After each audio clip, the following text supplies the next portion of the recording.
सराबोर नजर आ रहा है। आज यहाँ न केवल देश प्रेम से ओतप्रोत माहौल है, बल्कि गुजरात की समृद्ध सांस्कृतिक विरासत का भी परिचय होगा लोक नृत्य के माध्यम से, जिसे माननीय प्रधानमंत्री महोदय के समक्ष प्रस्तुत किया जाएगा।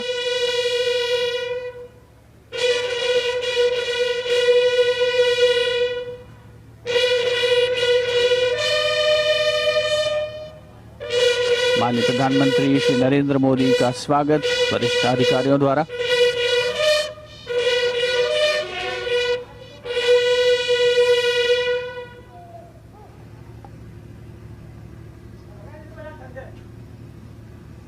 भारत को एकजुट रखने का हमारे लोगों से सरकार का त्याग है, जिसका हम की राष्ट्रभाषा उनके एक भारत के स्वप्न को सभी भारतीयों ने सीखे में जिंदा रखने का जिन्होंने जिनका वादा कि हमारे माननीय प्रधानमंत्री श्री नरेंद्र मोदी जी के साथ के साथ एकता दिवस पर सलामी देंगे जनरल सलामी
ध्वज वाहकों के हाथों में लहराते यह प्रत्येक ध्वज अपने आप में अनेकों वीर गाथाओं को समेटे हुए देश की एकता एवं अखंडता को बनाए रखने हेतु संकल्पित है।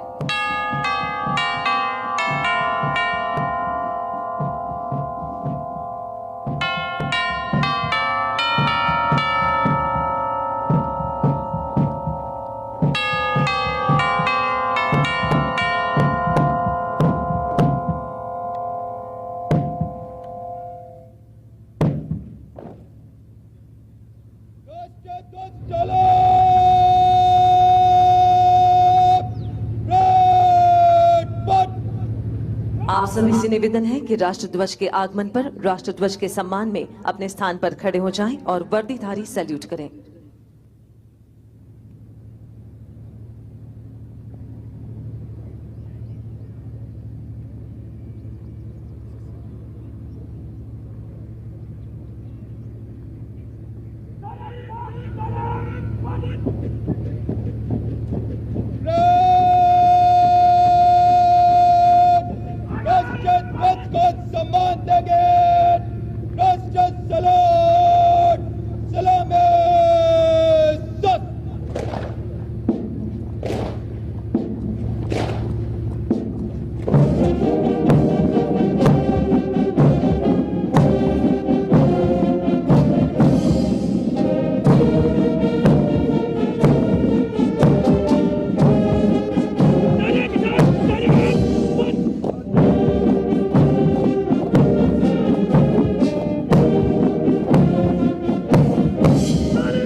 भारत देश की सच्ची ताकत, सच्ची हिम्मत, सच्ची पहचान ही है एकता।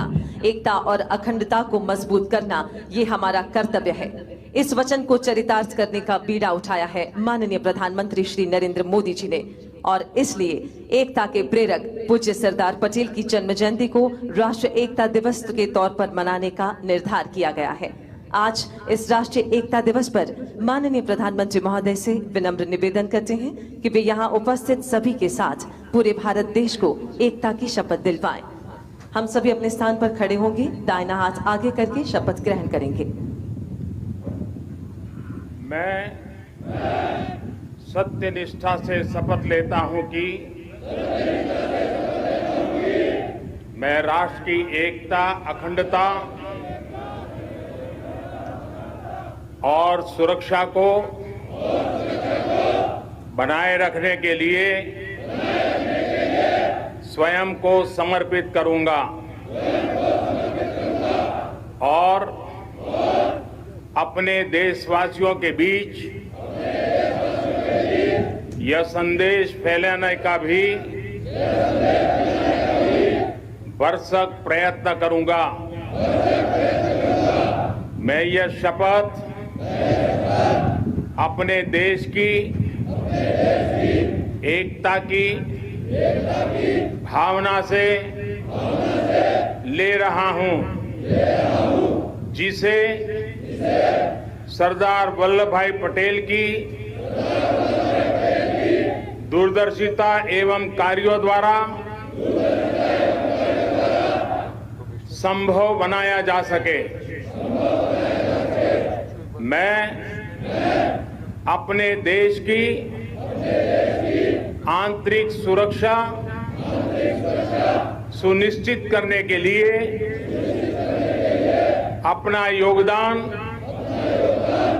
करने का भी सत्यनिष्ठा से संकल्प करता हूं।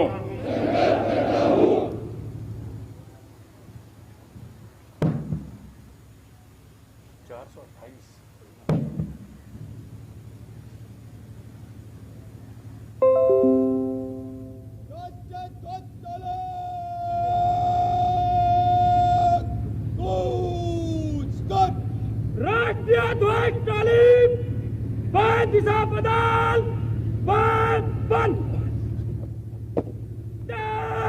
चल।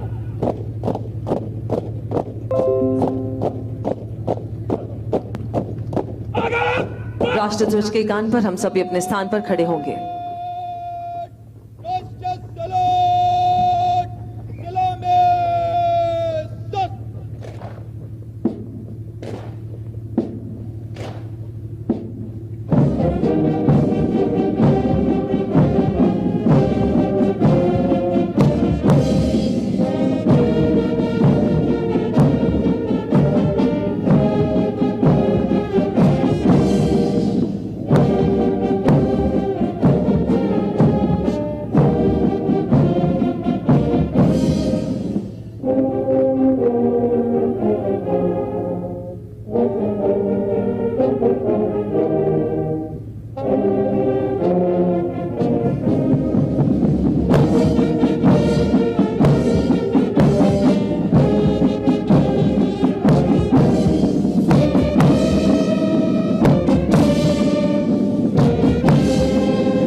राज्य पुलिस एवं सेंट्रल आर्म्ड पुलिस फोर्सेस के ये ध्वज सेवा, शौर्य, कर्तव्य निष्ठा, पराक्रम एवं शहादत का गौरव अपने में समेटे हुए है। इस वर्ष राज्य पुलिस बल के प्रतिनिधि परेड में शामिल नहीं है, किंतु सरदार पटेल के मंत्र को आत्मसात करते हुए राज्य पुलिस बलों की पूर्ति राज्य पुलिस ध्वज वाहक के रूप में सेंट्रल आर्म्ड पुलिस फोर्सेस के जवान कर रहे हैं, जो उस राज्य के निवासी हैं, जो भारतीय संस्कृति की विविधता में एकता के सार तत्व को मूर्त रूप चरितार्थ कर रही है।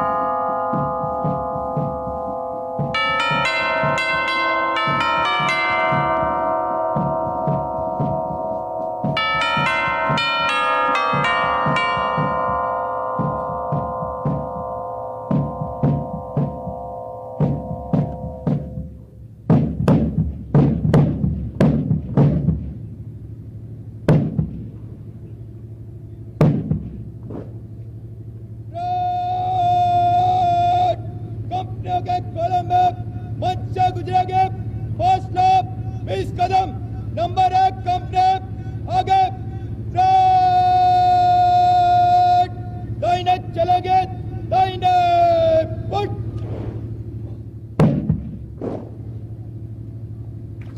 और अब पूज्य सरदार की अप्रतिम प्रतिमा के चरणों के समीप मां भारती के ये जाबाज रक्षक देश के प्रति अपने जुनून, शौर्य और अनुशासन से देश के प्रति अपना राष्ट्रभाव प्रदर्शित करेंगे।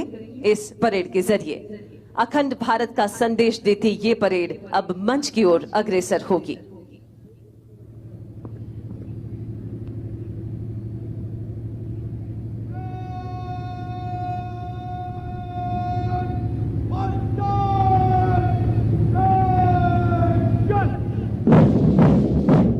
राष्ट्रीय एकता परेड की अब हो रही है शुरुआत।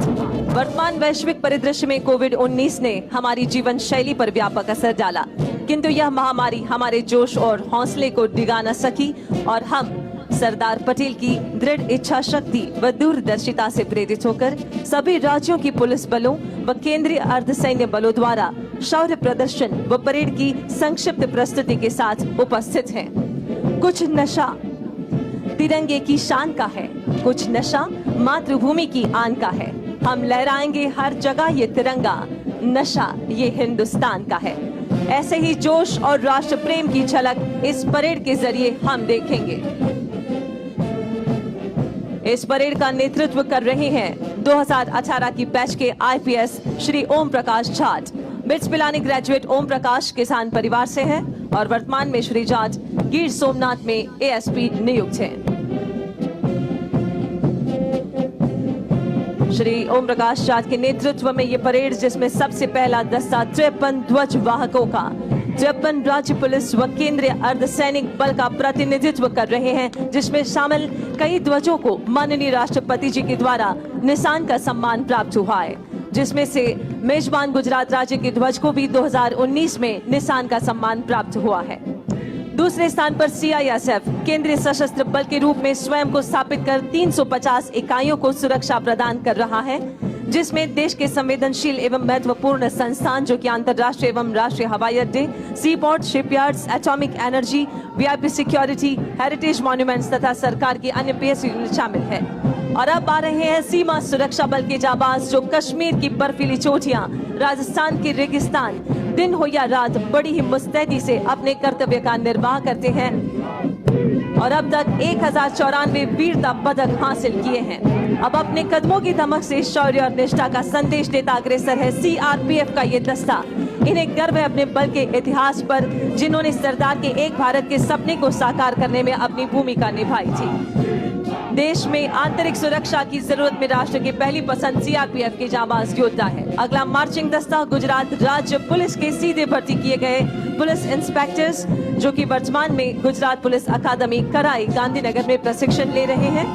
Commandant DYSP Shri PD Vaghela के नेतृत्व में मेजबान राज्य गुजरात अपनी विकासशीलता से विश्व में बनाया है, जिसने अपना एक अलग ही मकाम। वैसे गुजरात राज्य सरकार की नीतियों, आदेशों, निर्देशों का पालन कर कानून और व्यवस्था को बनाए रखने में गुजरात पुलिस, जो कि विनम्रता से यहाँ प्रदर्शित कर रही है अपना आतिथ्य भाव। उसके बाद आप देख सकते हैं गुजरात पुलिस का अश्वदल, जिसका नेतृत्व कर रहे हैं police inspector Shri MS Barot. इस दल में 17 घोड़े शामिल हैं और यह अश्वदल वीवीआईपी सुरक्षा, पायलटिंग, दंगा फसाद, पहाड़ी और ग्रामीण इलाकों में तैनात होते हैं।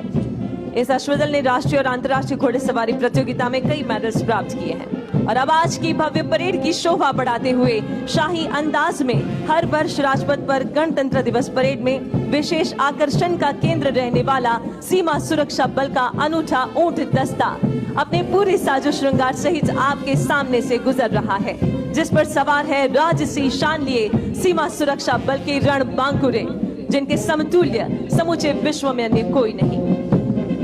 और अब विविध फोर्सेस के ताकत के समान स्पेशल व्हीकल्स का प्रदर्शन, जिसमें सबसे आगे है आरपीएफ का segue ASC Shri Bhuvnesh IRPFS के नेतृत्व में। सेगवे एक स्वच्छ, प्रदूषण मुक्त और इको फ्रेंडली दोपहिया इलेक्ट्रिक वाहन है। इससे महत्वपूर्ण रेलवे स्टेशन की प्रभावी निगरानी में वृद्धि हुई है और रिस्पांस टाइम कम हुआ है, जिससे आरपीएफ की दक्षता व उत्पादकता में कई गुना वृद्धि हुई है।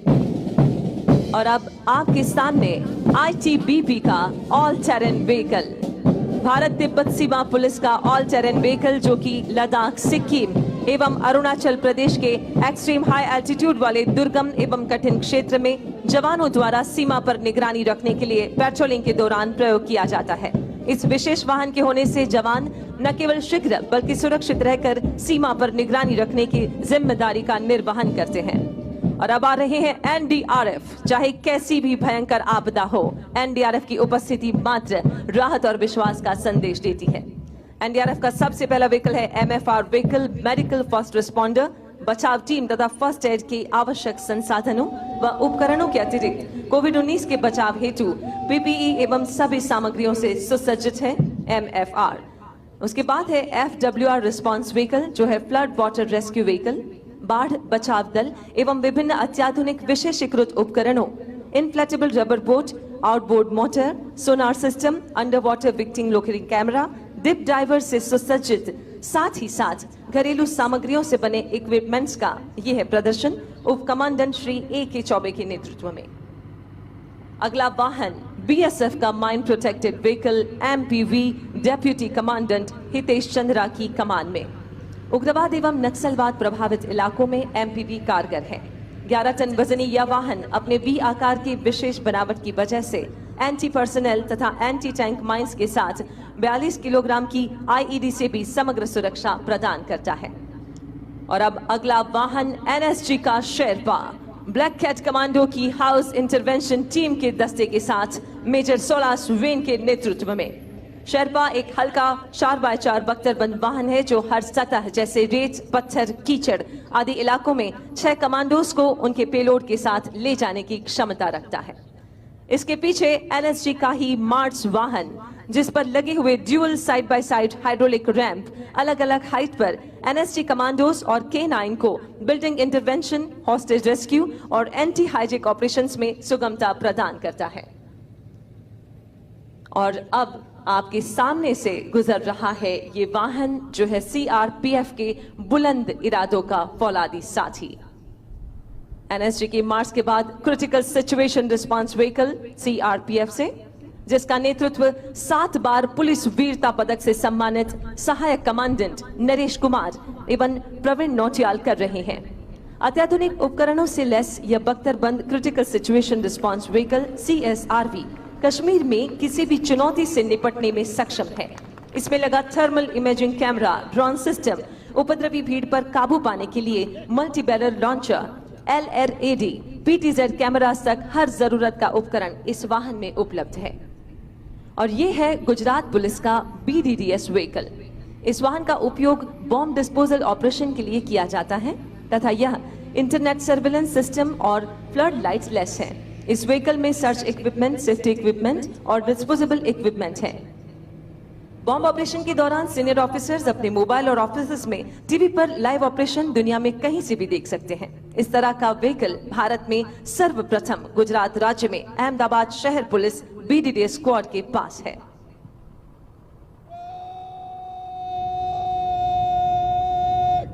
सच, मध्य, सच।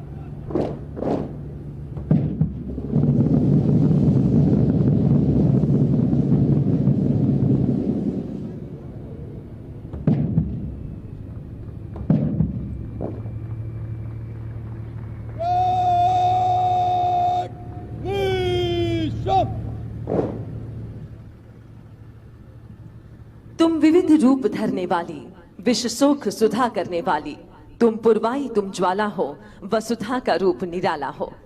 नारी शक्ति के इन विभिन्न रूपों में से पराक्रम को प्रदर्शित करने के लिए सीआरपीएफ की वुमेन वॉरियर्स प्रस्तुत कर रही हैं राइफल ड्रिल।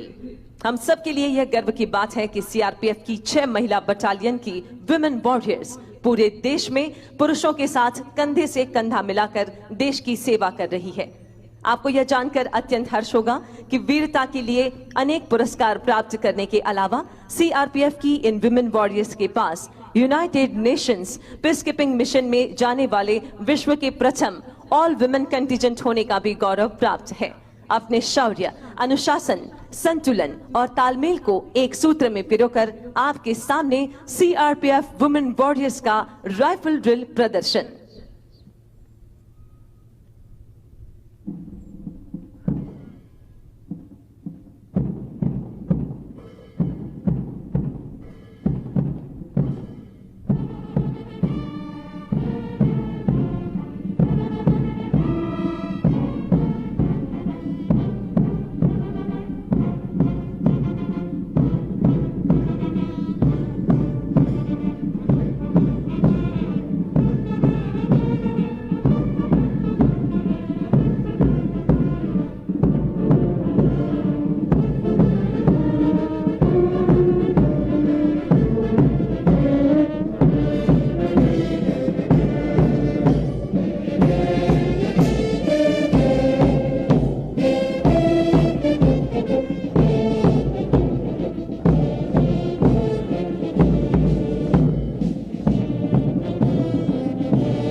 सीआरपीएफ की वुमेन वॉरियर्स अनुशासन और आपसी तालमेल से कंधे से कंधा मिलाकर किसी भी कार्य को बड़ी ही खूबसूरती और सरलता से किया जाता है, जिसका बेनमून उदाहरण था ये राइफल ड्रिल सीआरपीएफ की विमेन वॉरियर्स के द्वारा।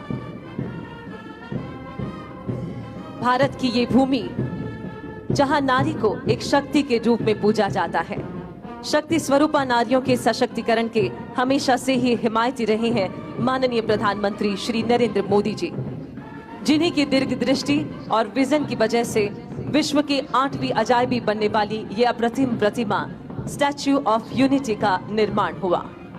सैद्धांतिक महत्व के साथ साथ प्रवासन के क्षेत्र के लिए भी ये स्थल माइलस्टोन बना है, जिससे यहाँ आसपास रहने वाले प्रजाजनों के जीवन में भी सुधार आया। और आज इस खास अवसर पे यहाँ आसपास बसने वाले आदिवासी लोग अपनी खुशी व्यक्त करना चाहते हैं इनके लोक नृत्यों के द्वारा। प्रकृति की गोद में बसने वाले ये साहसिक आदिवासी, जिनके नृत्य में भी साहस होता है, हाथ पकड़कर गति से घूमना और पिरामिड बनाना, ये इनकी नृत्य शैली है। पर कोविड-19 के संक्रमण को ध्यान में रखकर सोशल डिस्टेंसिंग और मास्क लगाकर ये नृत्य प्रस्तुत करेंगे। खेल युवा और सांस्कृतिक प्रवृत्ति विभाग गुजरात राज्य के द्वारा प्रस्तुति सांस्कृतिक कार्यक्रम की।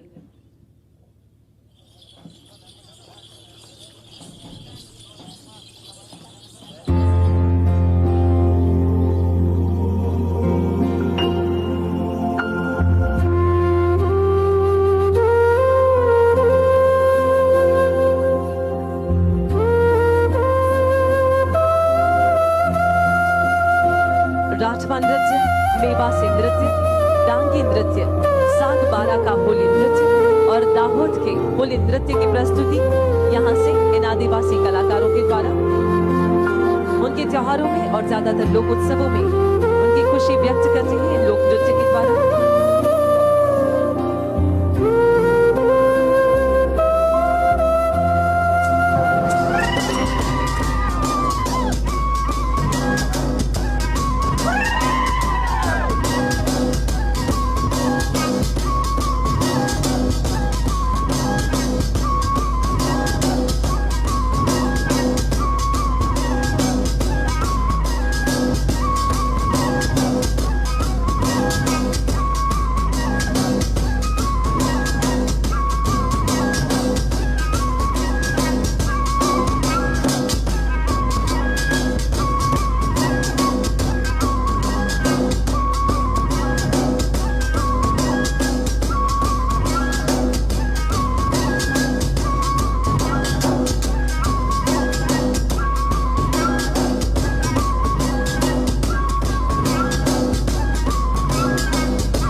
आदिकाल के गणेश जंगल और दुर्गम पहाड़ी प्रदेश के बीच रहने वाले आदिवासी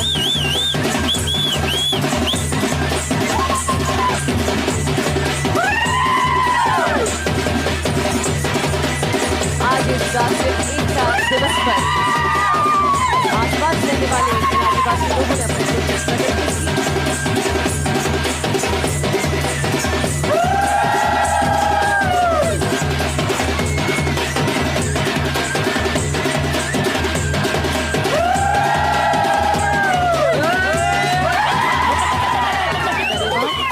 आदिकाल से घने जंगल और दुर्गम पहाड़ी प्रदेश के बीच रहने वाले ये साहसिक आदिवासी गुजरात में रहने वाले आदिवासी समाज के लोग पारंपरिक और वैविध्य नृत्य के लिए प्रचलित हैं और यही विशिष्ट नृत्य हमने यहाँ पर देखा। मास्क पहनकर और एक दूसरे को स्पर्श किए बिना ये आदिवासी नृत्यों की प्रस्तुति अत्यंत सराहनीय थी। आज राष्ट्रीय एकता दिवस। सरदार वल्लभ भाई पटेल एक ऐसा अकिंचन व्यक्तित्व, पूरी दुनिया के यही एकमात्र ऐसे उप प्रधानमंत्री थे जिनकी मृत्यु पर उनकी जमा राशि थी सिर्फ 263 रुपए, जिसने अपना सारा जीवन राष्ट्र के लिए न्यौछावर कर दिया।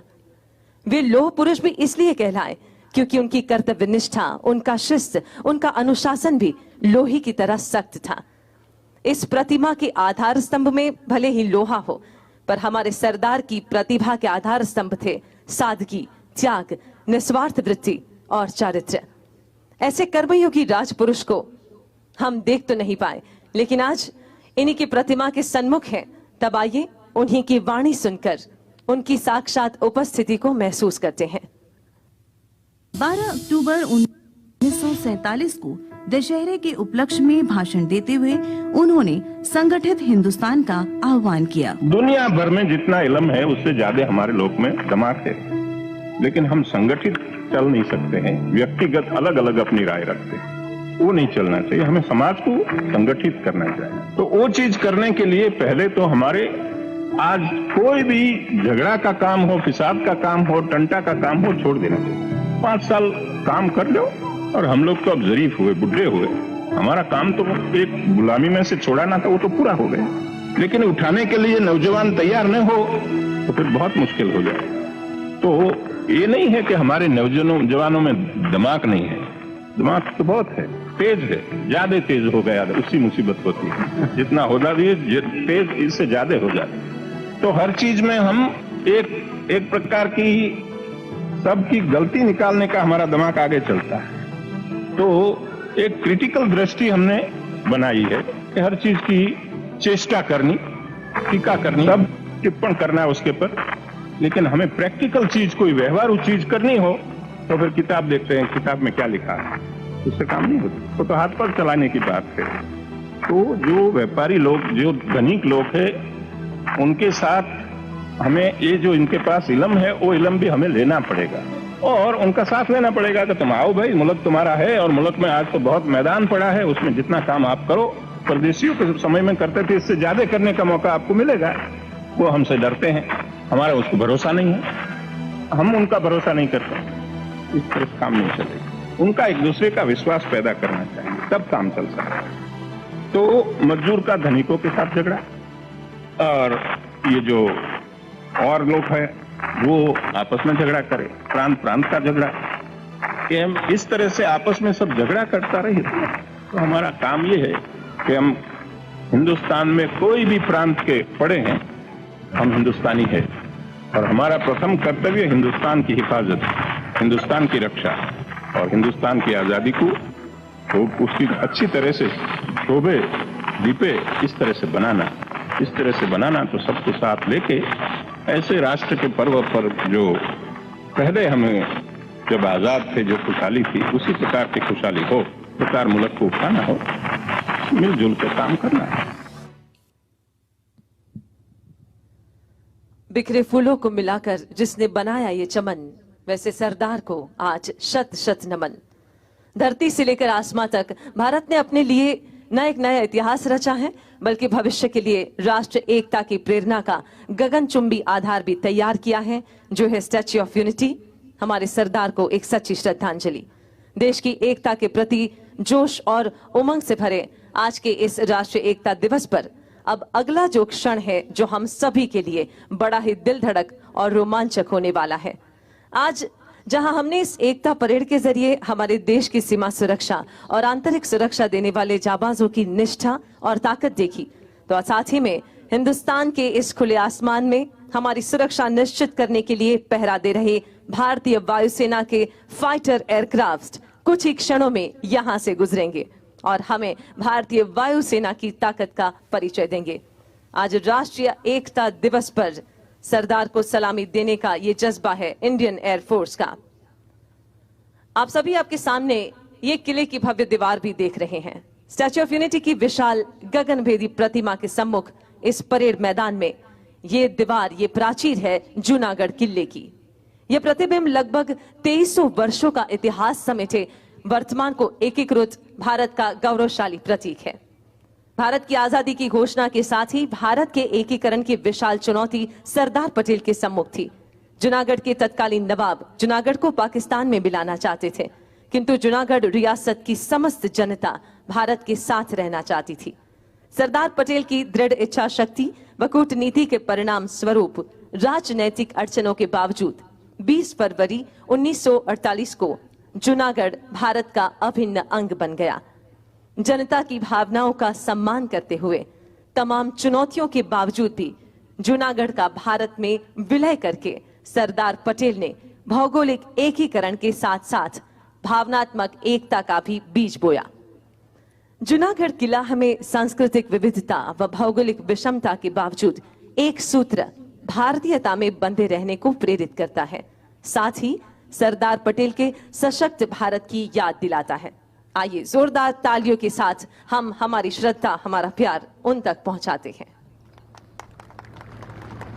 और अब कुछ ही क्षणों में स्टैच्यू ऑफ यूनिटी, जिसे सलामी देने के लिए इंडियन एयरफोर्स के जगुआर फाइटर एयरक्राफ्ट 3 एयरक्राफ्ट यहां से गुजरेंगे। जगुआर फाइटर एयरक्राफ्ट का होगा फ्लाई पास्ट। हमारे देश की ओर हम सबके गौरव के समान समग्र विश्व में सबसे ऊंची ये प्रतिभा और विश्व की सबसे ऊंची ये बेनमून प्रतिमा, जिसे सलामी देगा इंडियन एयरफोर्स का जगुआर एयरक्राफ्ट। ये 3 एयरक्राफ्ट जो जामनगर एयर स्टेशन से उड़ान भर चुके हैं। 600 किलोमीटर का ये जो अंतर है वो सिर्फ 40 मिनट में वो तय करके कुछ ही क्षणों में यहाँ पर इस आसमान में होंगे। ये जगुआर लड़ाकू विमान है जो स्ट्राइकर प्लेन्स हैं, जो कहीं पर भी दुश्मनों के विस्तार में 1400 किलोमीटर तक अंदर जाकर स्ट्राइक करने के लिए भी कैपेबल है। आप स्टैच्यू की ओर देख सकते हैं जगुआर फाइटर एयरक्राफ्ट। इसी के साथ जिन्होंने आज राष्ट्रीय एकता दिवस पर सलामी दी हमारे सरदार को, जोरदार तालियों से हम सभी हमारी वायुसेना का, इंडियन एयरफोर्स का अभिवादन करें। बहुत बहुत धन्यवाद। भारत देश के अनमोल इतिहास का गौरव जिनके दिल में है, भारत देश के अमूल्य वर्तमान का श्रेष्ठ नेतृत्व जिनके हाथों में है और भारत देश के सुनहरे भविष्य की सही दिशाएं जिनके जहन में है, भारत की काया पलट करने वाले ये राजपुरुष सरदार के विचारों और सिद्धांतों को आत्मसात कर देश के प्रति सदैव समर्पित हमारे राष्ट्र रत्न, हमारे माननीय प्रधानमंत्री श्री नरेंद्र मोदी जी। आइए तालियों के गर्जन के साथ इनका स्वागत करते हैं आज राष्ट्रजोग संबोधन के लिए।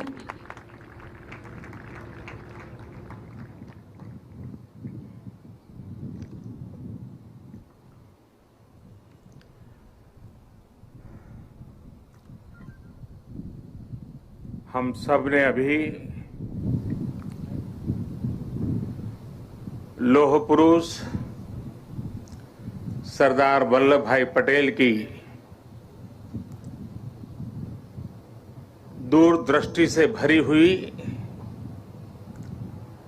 वाणी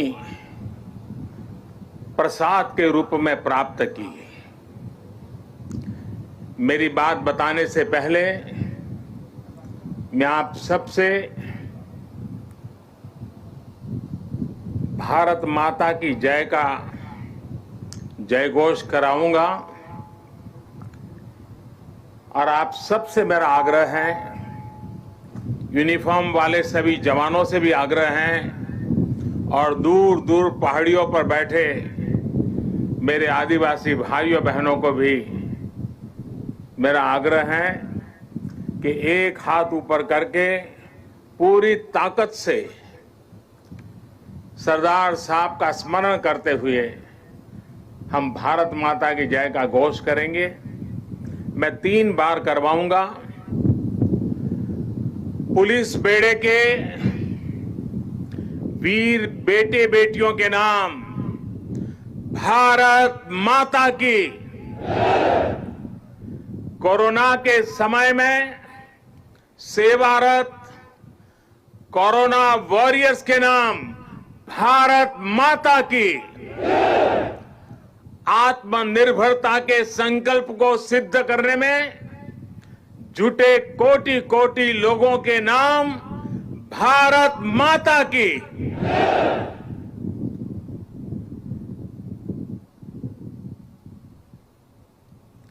मैं कहूंगा सरदार पटेल, आप लोग 2 बार बोलेंगे, अमर रहे, अमर रहे। सरदार पटेल, सरदार पटेल, सरदार पटेल। सभी देशवासियों को सरदार वल्लभ भाई पटेल की जन्म जयंती की बहुत बहुत शुभकामनाएं। देश की सैकड़ों रियासतों को, राजे रजवाड़ों को एक करके देश की विविधता को आजाद भारत की शक्ति बनाकर सरदार पटेल ने हिंदुस्तान को वर्तमान स्वरूप दिया। 2014 में हम सभी ने उनके जन्मदिन को भारत की एकता के पर्व के रूप में मनाने की शुरुआत की थी। इन 6 वर्षों में देश ने गांवों से लेकर महानगरों तक, पूरब से पश्चिम तक, कश्मीर से कन्याकुमारी तक सभी ने एक भारत श्रेष्ठ भारत के संकल्प को पूरा करने का प्रयास किया है। आज एक बार फिर यह देश मां भारती के महान सपूत को, देश के लौह पुरुष को श्रद्धा सुमन समर्पित कर रहा है। आज एक बार फिर यह देश सरदार पटेल की इस गगनचुंबी प्रतिमा के सानिध्य में, उनकी छाया में देश की प्रगति के महायज्ञ का अपना प्राण दोहरा रहा है। साथियों, मैं कल दोपहर ही केवड़िया पहुंच गया था और केवड़िया पहुंचने के बाद कल से लेकर अब तक यहां केवड़िया में जंगल सफारी पार्क, एकता मॉल, चिल्ड्रन न्यूट्रिशन पार्क, आरोग्य वन जैसे अनेक नए स्थलों का लोकार्पण हुआ है। बहुत ही कम समय में सरदार सरोवर डैम के साथ जुड़ा हुआ ये भव्य निर्माण एक भारत श्रेष्ठ भारत की भावना का, नए भारत की प्रगति का तीर्थ स्थल बन गया है। आने वाले समय में मां नर्मदा के तट पर भारत ही नहीं, पूरी दुनिया के टूरिज्म मैप पर ये स्थान अपनी जगह बनाने वाला है, छाने जा रहा है। आज सरदार सरोवर से साबरमती रिवर फ्रंट तक सी प्लेन सेवा का भी शुभारंभ होने जा रहा है। ये देश की पहली और अपने आप में अनूठी सी प्लेन सेवा है। सरदार साहब के दर्शन के लिए, स्टैच्यू ऑफ यूनिटी को देखने के लिए देशवासियों को अब सी प्लेन सर्विस का भी विकल्प मिलेगा। ये सारे प्रयास इस क्षेत्र में पर्यटन को भी बहुत ज्यादा बढ़ाने वाले हैं। इससे यहां के लोगों को, मेरे आदिवासी भाई बहनों को रोजगार के भी नए मौके मिल रहे हैं। इन उपलब्धियों के लिए भी मैं गुजरात सरकार को, गुजरात के सभी नागरिकों को और सभी 130 करोड़ देशवासियों को बधाई देता हूं। साथियों, कल जब मैं सारे क्षेत्रों पे पूरे दिन जा रहा था और वहां गाइड के रूप में यहीं आसपास के गांव की हमारी बेटियां जिस कॉन्फिडेंस के साथ, जिस गहराई के साथ, सभी सवालों के जानकारी के साथ, त्वरित उत्तरों के साथ मुझे गाइड कर रही थी, मैं सच में बताता हूं, मेरा मस्तक ऊंचा हो गया। मेरे देश की, गांव की आदिवासी कन्याओं का ये सामर्थ्य, उनकी एक क्षमता अभिभूत करने वाली थी। मैं उन सभी बच्चों को इतने कम समय में उन्होंने जो महारत हासिल की है और इसमें एक नया, एक प्रकार से एक्सपर्टाइज को जोड़ा है, प्रोफेशनलिज्म को जोड़ा है, मैं उनको भी आज हृदय से मेरी इन आदिवासी बेटियों को बहुत बहुत बधाई देता हूं। साथियों, ये भी अद्भुत संयोग है कि आज ही महर्षि वाल्मीकि जयंती भी है। आज हम भारत की जिस सांस्कृतिक एकता का दर्शन करते हैं, जिस भारत को अनुभव करते हैं, उसे और जीवंत और ऊर्जावान बनाने का काम सदियों पहले आदि कवि महर्षि वाल्मीकि ने ही किया था। भगवान राम के आदर्श, राम के संस्कार अगर आज भारत के कोने कोने में हमें एक दूसरे से जोड़ रहे हैं, तो इसका बहुत बड़ा श्रेय भी महर्षि वाल्मीकि जी को ही जाता है। राष्ट्र को, मातृभूमि को सबसे बढ़कर मानने का महर्षि वाल्मीकि का जो उद्घोष था, जननी जन्म भूमिश्च स्वर्गादपि गरीयसी, ये जो मंत्र था, वही आज राष्ट्र प्रथम, इंडिया फर्स्ट का उस संकल्प का मजबूत आधार है। मैं सभी देशवासियों को महर्षि वाल्मीकि जयंती के भी हृदय से हार्दिक शुभकामनाएं देता हूं। साथियों, तमिल भाषा के महाकवि और स्वतंत्र सेनानी सुब्रमण्यम भारती ने लिखा था,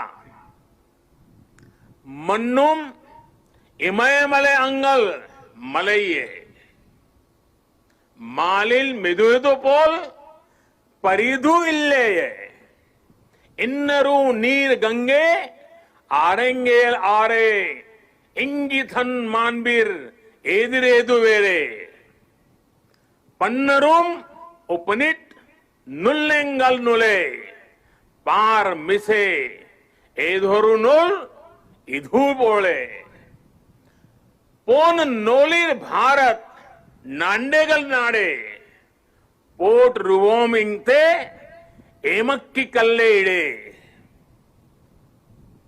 सुब्रमण्यम भारती जी की जो कविता है, उसका भावार्थ हिंदी में जो मिलता है, दूर सुदूर क्षेत्रों के बारे में जो वर्णन है, वो भी इतना ही प्रेरक है। सुब्रमण्यम भारती जी ने जिस भाव को प्रकट किया है, दुनिया की सबसे पुरातन भाषा तमिल भाषा में किया है, और क्या अद्भुत मां भारती का वर्णन किया है। सुब्रमण्यम भारती जी के उस कविता के भाव है, चमक रहा उत्तुंग हिमालय, चमक रहा उत्तुंग हिमालय, यह नगराज हमारा ही है। जोड़ नहीं धरती पर जिसका, जोड़ नहीं धरती पर जिसका, वह नगराज हमारा ही है। नदी हमारी ही है गंगा, प्लावित करती मधुरस धारा, बहती है क्या कहीं और भी ऐसी पावन कलकल धारा। सम्मानित जो सफल विश्व में, सम्मानित जो सफल विश्व में, महिमा जिनकी बहुत रही है। अमर ग्रंथ वे सभी हमारे, अमर ग्रंथ वे सभी हमारे, उपनिषदों का देश यही है। गाएंगे यश हम सब इसका, गाएंगे यश हम सब इसका, यह है स्वर्णिम देश हमारा। आगे कौन जगत में हमसे, गुलामी के कालखंड में भी सुब्रमण्यम भारती जी का विश्वास देखिए, वो भाव प्रकट करते हैं, आगे कौन जगत में हमसे, आगे कौन जगत में हमसे, यह है भारत देश हमारा, यह है भारत देश हमारा।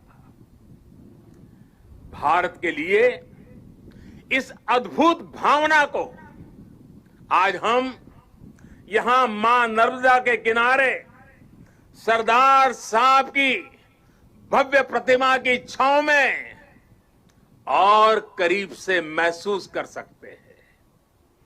भारत की यही ताकत हमें हर आपदा से, हर विपत्ति से लड़ना सिखाती है और जीतना भी सिखाती है। आप देखिए, पिछले साल से ही जब हम आज के दिन एकता दौड़ में शामिल हुए थे, तब किसी ने कल्पना नहीं की थी कि दुनिया, पूरी मानव जात को कोरोना जैसी वैश्विक महामारी का सामना करना पड़ेगा। ये आपदा अचानक आई, इसने पूरे विश्व में मानव जीवन को प्रभावित किया है, हमारी गति को प्रभावित किया है। लेकिन इस महामारी के सामने देश ने, 130 करोड़ देशवासियों ने जिस तरह अपने सामूहिक सामर्थ्य को, अपनी सामूहिक इच्छा शक्ति को साबित किया है, वह अभूतपूर्व है। इतिहास में उसकी कोई मिसाल नहीं है। कोरोना वॉरियर्स के सम्मान में 130 करोड़ देशवासियों ने एक होकर कश्मीर से कन्याकुमारी, लेह से लक्षद्वीप, अटक से कटक, कच्छ से कोहिमा, त्रिपुरा से सोमनाथ, 130 करोड़ देशवासियों ने एक होकर जो जज्बा दिखाया, एकता का जो संदेश दिया, उसने 8 महीने से हमें इस संकट के सामने जूझने की, लड़ने की और विजय पथ पर आगे बढ़ने की ताकत दी है। देश ने उनके सम्मान के लिए दिए जलाए, सम्मान व्यक्त किया। हमारे कोरोना वॉरियर्स, हमारे अनेक पुलिस के होनहार साथियों ने दूसरों का जीवन बचाने के लिए अपने जीवन का बलिदान दे दिया। आजादी के बाद मानव सेवा के, सुरक्षा के लिए जीवन देना इस देश के पुलिस बेड़े की विशेषता रही है। करीब करीब 35,000 मेरे पुलिस बेड़े के जवानों ने आजादी के बाद बलिदान दी है, लेकिन इस कोरोना कालखंड में सेवा के लिए, दूसरे की जिंदगी बचाने के लिए मेरे पुलिस के बेड़े के जवानों ने, कईयों ने सेवा करते करते खुद को ही समर्पित कर दिया। इतिहास कभी इस स्वर्णिम पल को कभी भुला नहीं सकेगा और पुलिस बेड़े के जवानों को ही नहीं, 130 करोड़ देशवासियों को पुलिस बेड़े के वीरों के एक समर्पण भाव को हमेशा नतमस्तक होने के लिए प्रेरित करेगा। साथियों, ये देश की एकता की ही ताकत थी कि जिस महामारी ने दुनिया के बड़े बड़े देशों को मजबूर कर दिया, भारत ने उसका मजबूती से मुकाबला किया है। आज देश कोरोना से उभर भी रहा है और एकजुट होकर आगे भी बढ़ रहा है। ये वैसे ही एकजुटता है जिसकी कल्पना लौह पुरुष सरदार वल्लभ भाई पटेल ने की थी। हम सभी की ये एकजुटता कोरोना के इस संकट काल में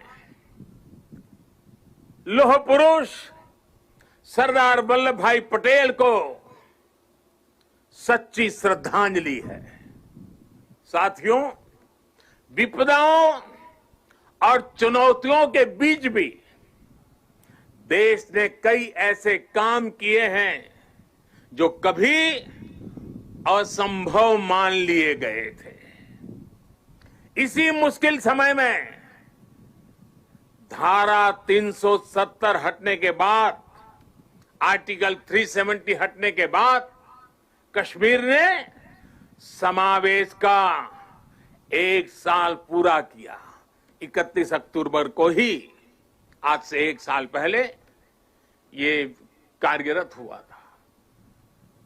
सरदार साहब जीवित थे, बाकी राजे रजवाड़ों के साथ ये काम भी अगर उनके जिम्मे होता तो आज इतने सारा आजादी के इतने वर्षों के बाद ये काम करने की नौबत मुझ पे नहीं आती। लेकिन सरदार साहब का वो काम अधूरा था। उन्हीं की प्रेरणा से 130 करोड़ देशवासियों को उस कार्य को भी पूरा करने का सौभाग्य मिला है। कश्मीर के विकास में जो बाधाएं आ रही थी, उन्हें पीछे छोड़कर अब कश्मीर विकास के नए मार्ग पर बढ़ चुका है।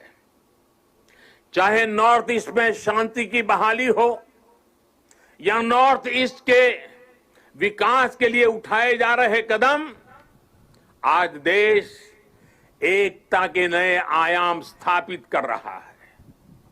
सोमनाथ के पुनर्निर्माण सरदार पटेल ने भारत के सांस्कृतिक गौरव को लौटाने का जो यज्ञ शुरू किया था, उसका विस्तार देश ने अयोध्या में भी देखा है। आज देश राम मंदिर पर सुप्रीम कोर्ट के फैसले का साक्षी बना है और भव्य राम मंदिर को बनते भी देख रहा है।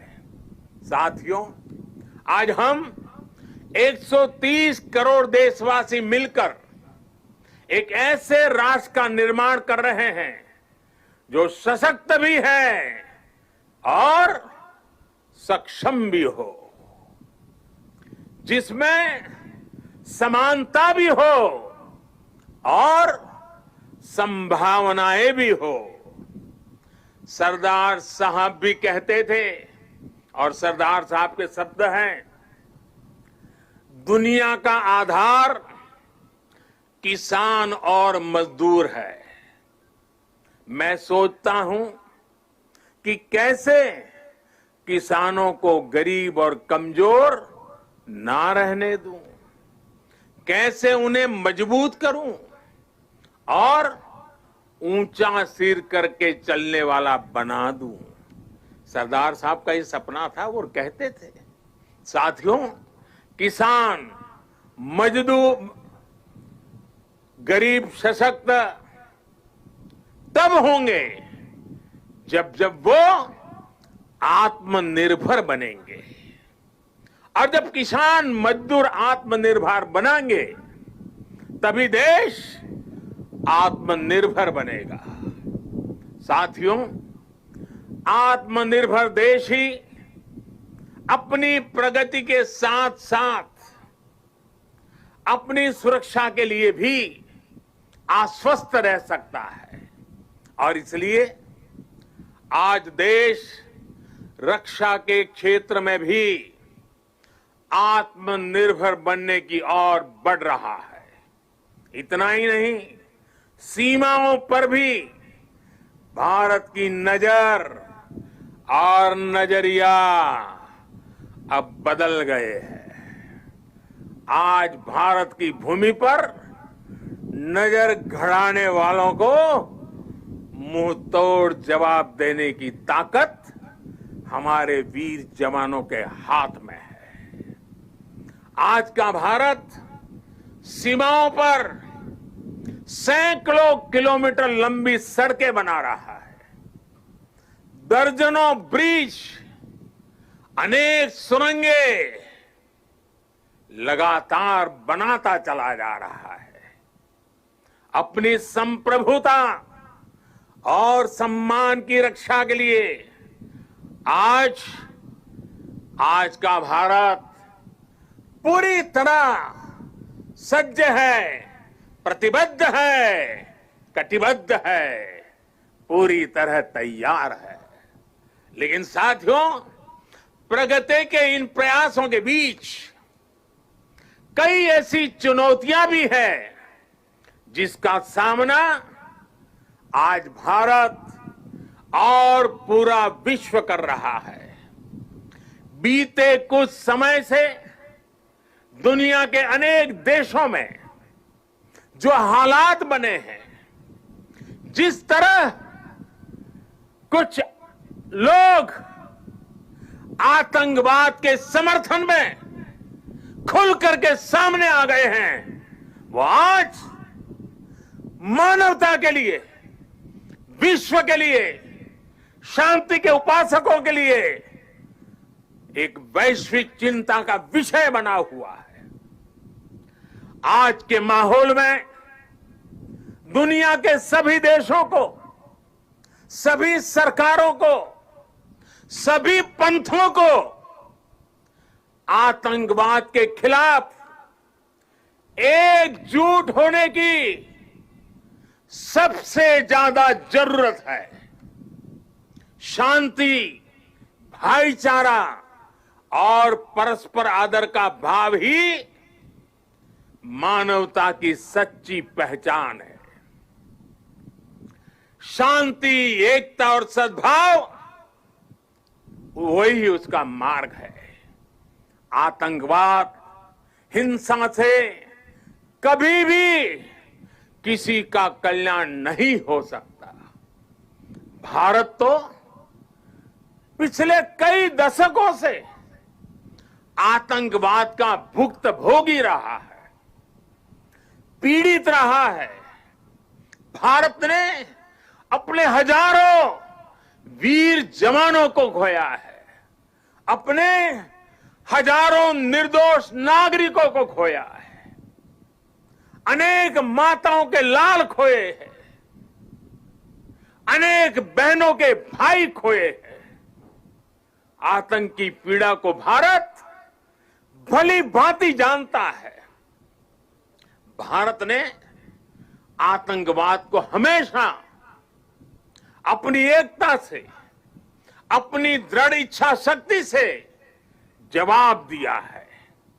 आज पूरे विश्व को भी एकजुट होकर हर उस ताकत को हराना है जो आतंक के साथ है, जो आतंकवाद को बढ़ावा दे रही है।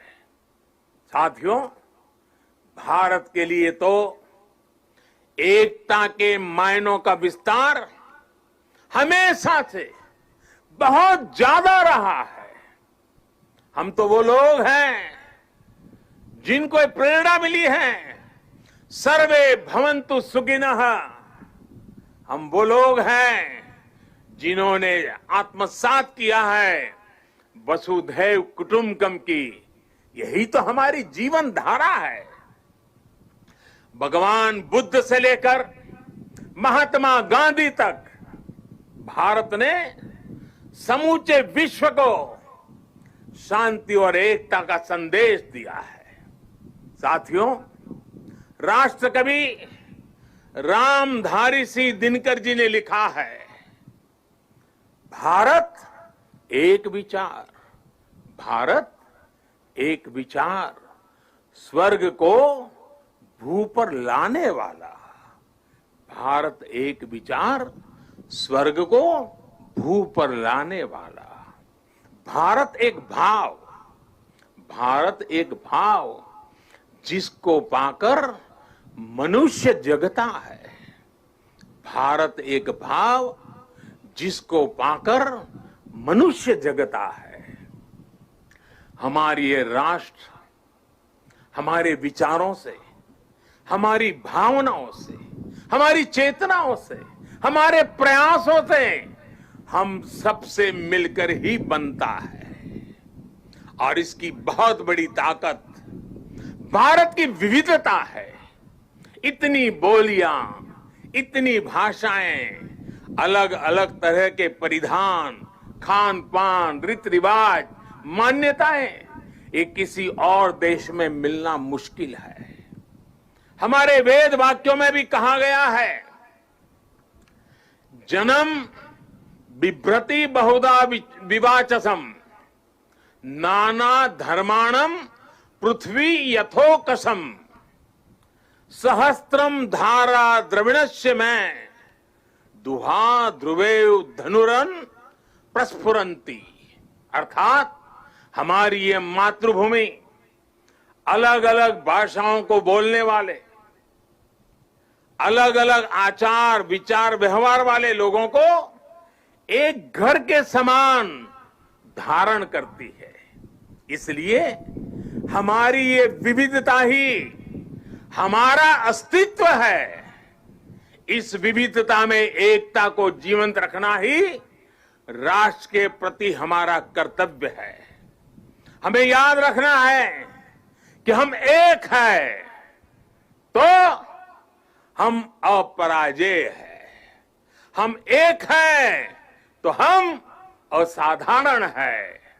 हम एक हैं तो हम अद्वितीय हैं। लेकिन साथियों, हमें ये भी याद रखना है कि भारत की ये एकता, ये ताकत दूसरों को खटकती भी रहती है। हमारी इस विविधता को ही वो हमारी कमजोरी बनाना चाहते हैं।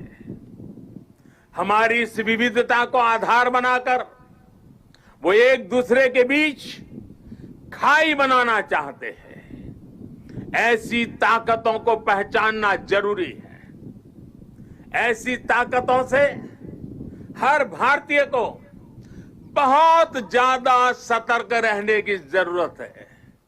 साथियों, आज यहां जब मैं अर्धसैनिक बलों की परेड देख रहा था, आप सभी के अद्भुत कौशल्य को देख रहा था, तो मन में एक और तस्वीर भी थी। ये तस्वीर थी पुलवामा हमले की। उस हमले में हमारे पुलिस बेड़े के हमारे जो वीर साथी शहीद हुए, वो अर्धसैनिक बेड़े के ही थे। देश कभी भूल नहीं सकता कि जब अपने वीर बेटों के जाने से पूरा देश दुखी था, तब कुछ लोग उस दुख में शामिल नहीं थे। वो पुलवामा हमले में भी अपना राजनीतिक स्वार्थ खोज रहे थे, अपना राजनीतिक स्वार्थ देख रहे थे। देश भूल नहीं सकता कि तब कैसी कैसी बातें कही गई, कैसे कैसे बयान दिए गए। देश भूल नहीं सकता कि जब देश पर इतना बड़ा घाव लगा था, तब स्वार्थ और अहंकार से भरी भद्दी राजनीति कितने चरम पर थी। और उस समय उन वीरों की तरफ देखते हुए मैंने विवादों से दूर रह करके सारे आरोपों को झेलता रहा, भद्दी भद्दी बातों को सुनता रहा।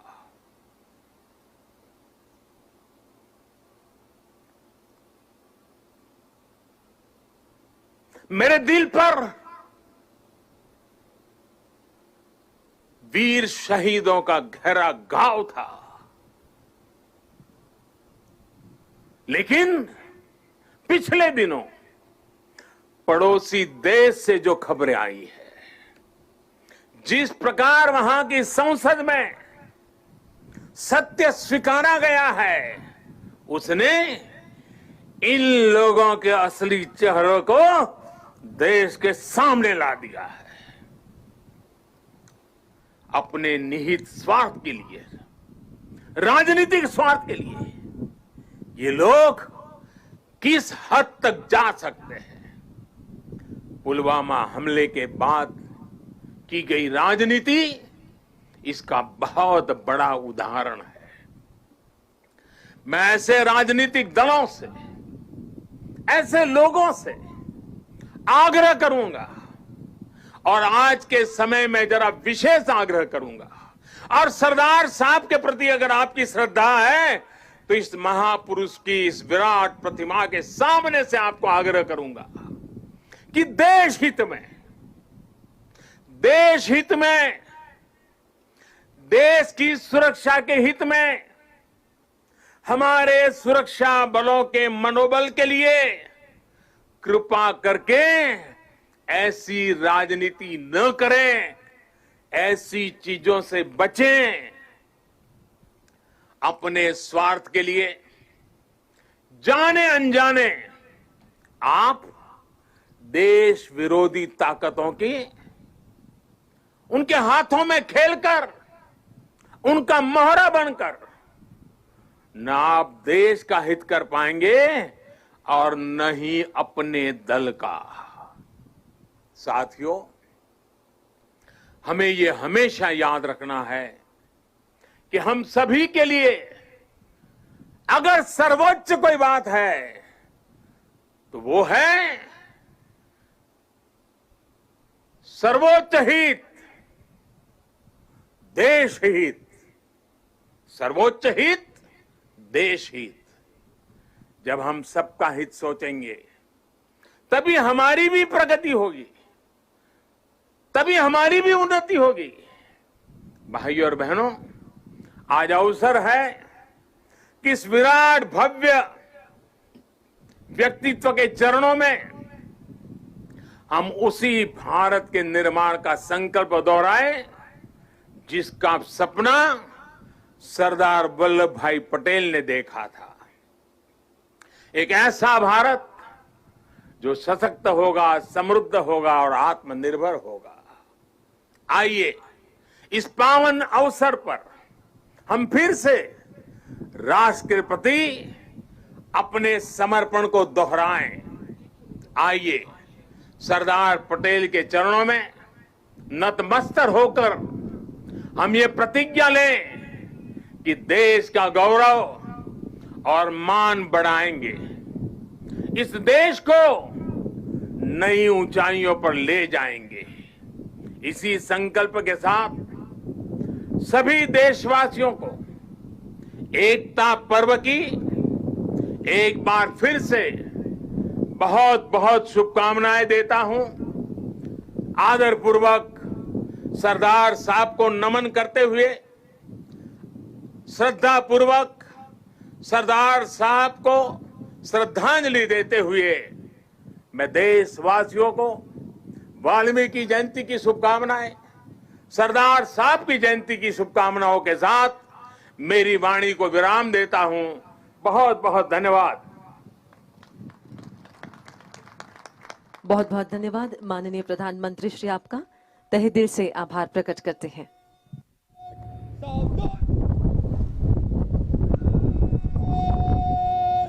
मुख्य अतिथि महोदय को हर्ष ध्वनि देंगे। मुख्य अतिथि महोदय की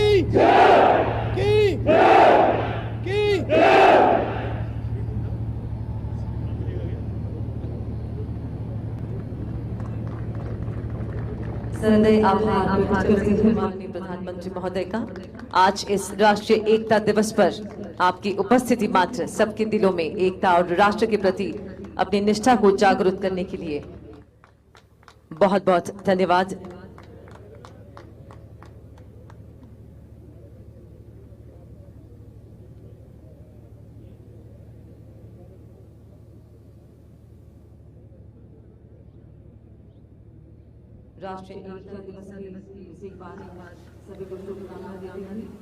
एकता दिवस परेड में माननीय प्रधानमंत्री शामिल हुए और उनका ओजपूर्ण संबोधन, उन्होंने सरदार पटेल के विचारों के साथ देश और दुनिया में वर्तमान में जो हालात हैं उन पर अपने विचार साझा किए। उन्होंने कहा कि अगर हम एक हैं तो हम अपराजेय हैं, असाधारण हैं, अद्वितीय हैं। सरदार पटेल के ये विचार आज भी उतने ही प्रासंगिक, उतने ही जरूरी और अब माननीय प्रधानमंत्री यहां परेड ग्राउंड से प्रस्थान करेंगे।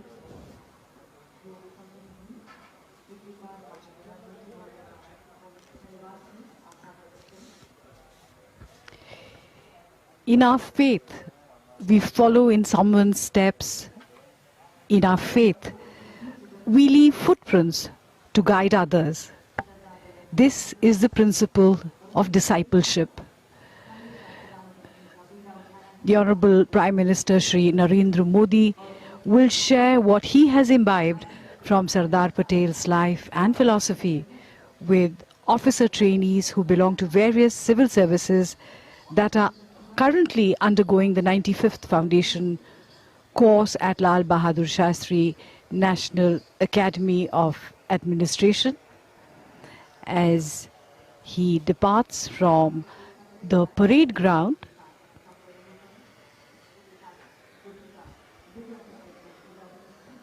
सबसे ऊंचा था वो है और रहेगा, भारत की शान था वो सदा अमर रहेगा।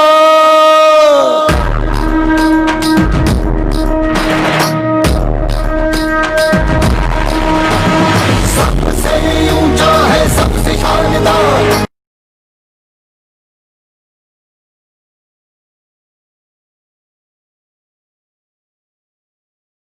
पुरुष है हमारा सरदार।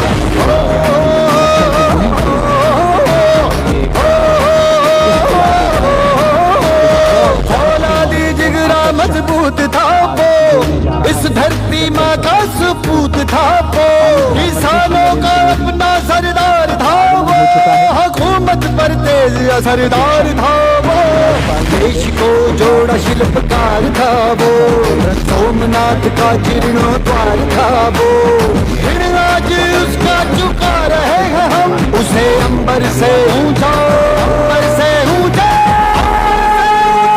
अंबर से ऊंचा उठा रहे हैं हम। सबसे ऊंचा है सबसे शानदार, लोह पुरुष है हमारा सरदार। सबसे ऊंचा है सबसे शानदार, लोह पुरुष है हमारा सरदार। सबसे ऊंचा है सबसे शानदार, लोह पुरुष है हमारा सरदार। तुम ना ना ना ना ना ना ना तुम ना ना ना ना ना ना ना सरदार का ये दर्शन हर सदी में हमें पाना है। देशभक्ति और साहस का बल हर पीढ़ी को समझाना है।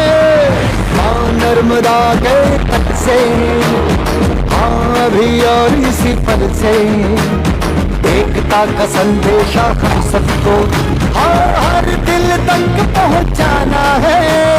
टुकड़ों में अपना भर देंगे, एक साथ हम सब रहेंगे। एक भारत श्रेष्ठ भारत बना के एक सुर में गाएंगे। भारत माता की जय। सबसे ऊंचा सबसे शानदार लोह पुरुष है